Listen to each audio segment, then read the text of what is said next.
Daily. Taste the Daily. நம்ம பாரத நாட்டை மத சார்பு அற்ற நாடுன்னு சொல்கிறாங்க. அப்புறம் எல்லா மதமும் ஒற்றுமையாக இருந்து அவங்க வழிபாட்டில் அவங்கவங்க இருக்கணும். இன்னொரு வழிபாட்டில் வந்து தகராறு பண்ணக்கூடாது. இப்போ அதான் நடந்திருக்கு, அவ்வளோதானே சொல்லுவேன்.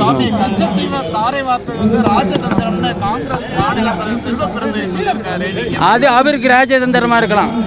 தமிழர்களை கொன்றது ராஜதந்திரமா?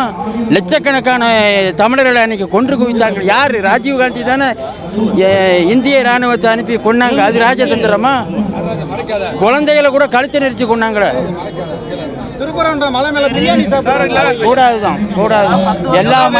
எல்லா மதம் ஒற்றுமையாக இருந்து எல்லாரும் வழிபாடு பண்ணணும். நம்ம நாடு தான் மத சார்பு.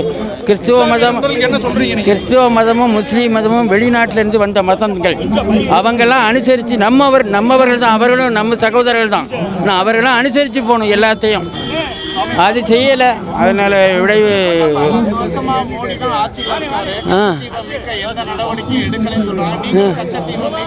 நான் சொல்லேன். ஐயா எப்படி எடுப்பேன்? இப்போ குடிச்சுட்டானு குடிச்சிட்டு லேசில் எடுக்க முடியுமா? கொஞ்சம் கொஞ்சமாக தான் அங்கே எடுக்கலாம்.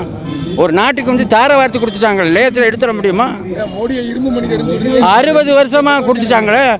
இப்போ 10 வருஷமாக இருக்கிற 60 வருஷமாக வளர்த்தாச்சு ஒரு காடை. கொஞ்சம் கொஞ்சமாக தானே செய்ய முடியும். நைஸாக தான் செய்யலாம்.